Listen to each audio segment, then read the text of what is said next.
Minister Chris Bowen said it was an ambitious but achievable goal. We obviously know that he said it's not going to be, great for everybody. Some people coming out saying it's too high, too low.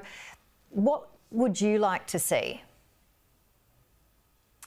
Well, I would like to see that regional communities are not bearing the brunt of their ideological and political targets.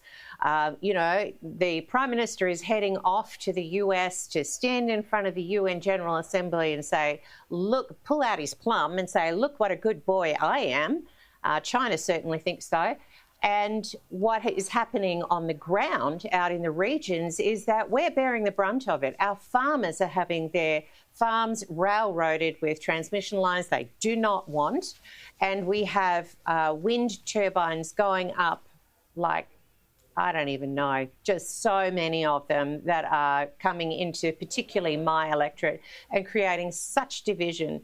The Labor Party works that if you don't agree with its ideological and political targets, it just says, too bad. We're coming anyway, and we will impose fines on you if you don't open the gate.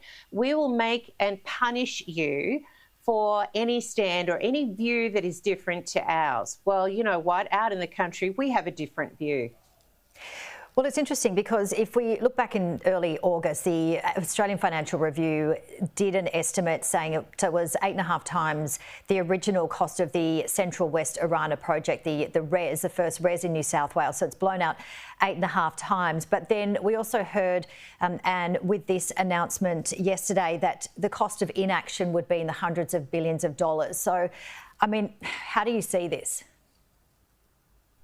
Well, I mean, Chris Bowen has come out and said the cost of inaction is so much greater than the cost of action. Is it? How do we know that, Mr. Bowen?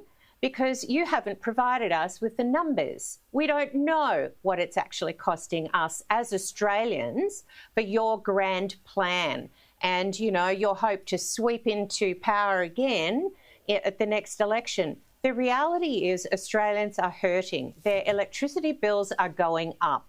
The cost to Australians is enormous, while our contribution to emissions, we know as well, we say it's 1%, but in actual fact, anthropogenic human impact on emissions is actually not driving this. And the methods and the means in which Chris Bowen and Anthony Albanese are pushing our country, honestly, I worry about our economic future. They are downgrading us as a country. We will not be able to manufacture, let alone keep the lights on, if they continue this 100% renewables approach.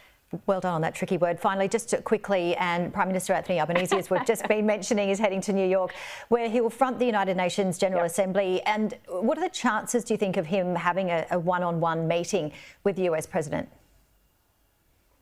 Look, his history doesn't look kindly on this whole circumstance. I wish him well. We need our Prime Minister to meet with the President of the United States.